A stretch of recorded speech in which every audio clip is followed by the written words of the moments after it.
Hey guys, welcome back to the channel. Thanks for watching. Today's video, we're going to show you guys how to quickly install the OPT tailgate light bar. This video was requested by the YouTuber JDown86. If you guys have any requests, go ahead and leave them down in the comments below. You can see videos just like this.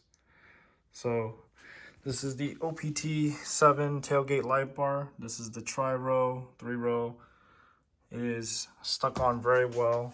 I guess we can do a quick review of it too. So I've had this for about almost, I think 6 months, 4 months. Yeah, you see I'm putting some pressure on it. It is not budging. The adhesive is really good. And this is the 48-inch one. You can see it fits really well on the back. Can't answer the question for J down, but on the 5th gen, can't really tell you exactly. But the spacing here is about 1/4 of an inch of spacing. You guys have to do a little bit of measurements, at least on the 5th gens. But on the 4th gens, I can guarantee you that it works as long as you put it in the right spot. Don't have the exact measurements, but try to find the center and then route the cables through the side. This is the cleanest I can get it to look. But going here, I tucked in the power going down through the frame, and then the white one will go into the reverse light, which I'll go ahead and show you. Gotta go ahead and pop the left panel out from the pry tools. Alright, so since I've already worked on this, the cable they give you is really long for the reverse wire, but on the 4th gen 4Runners, the cable you want to tap into is the red and yellow one. I don't know if it'll focus here, but I do recommend using a T-tap. I'll go ahead and leave a link to those as well in the description. Those work really well. It won't budge. I just threw some extra electrical tape over there just to secure it from any moisture. Let's go down to the bottom. All right, this is the part where it's kind of ugly. It doesn't stand out that much, I guess, because I have the step here, the hitch step. So this doesn't come with the adapter because this is a 8-pin adapter that you need to use to 4-pin.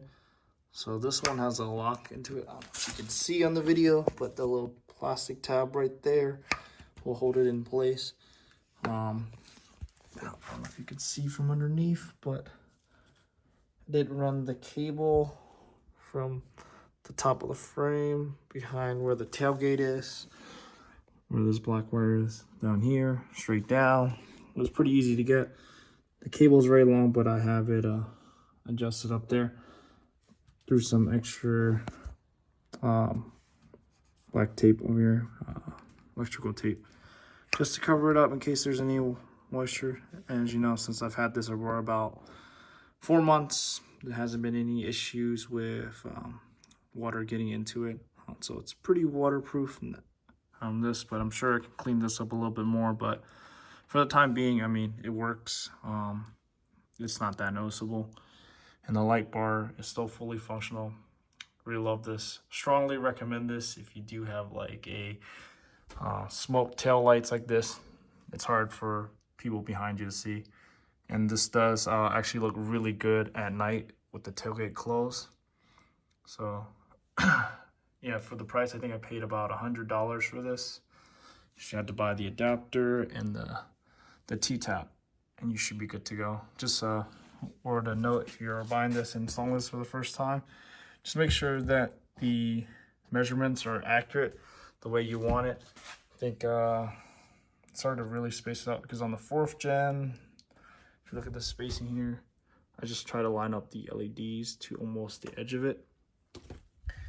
And with the 4th gens, when you close it, you know you have the self-closing doors. So I don't know if you guys can tell, there seems to be no damage, no issues with the light bar. All the LEDs are fully functional. Go ahead and unlock it to show you what that looks like. Please note that there is a little bit of a delay I'm not sure if that's because of the controller itself or the way that it's situated with the 4-pin trailer adapter. But overall, I strongly recommend it. I'll go ahead and close it out just to show you what that looks like. And as you can see, this is what it looks like from the outside. Keep in mind, this has had about 1.5 feet, maybe 2 feet, toddler size. So they're the only ones that can see the logo here. It doesn't really bother me because if you're looking at it from up top, you won't even notice it. But sits very flush, does not get in the way of loading cargo.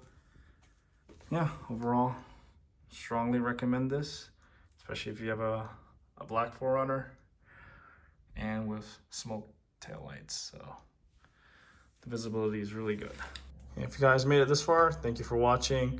If you like more videos like this, feel free to leave me some comments on what you want to see on this build. Yeah, go ahead and give me a like, comment, and subscribe. I'll catch you guys in the next one. Peace.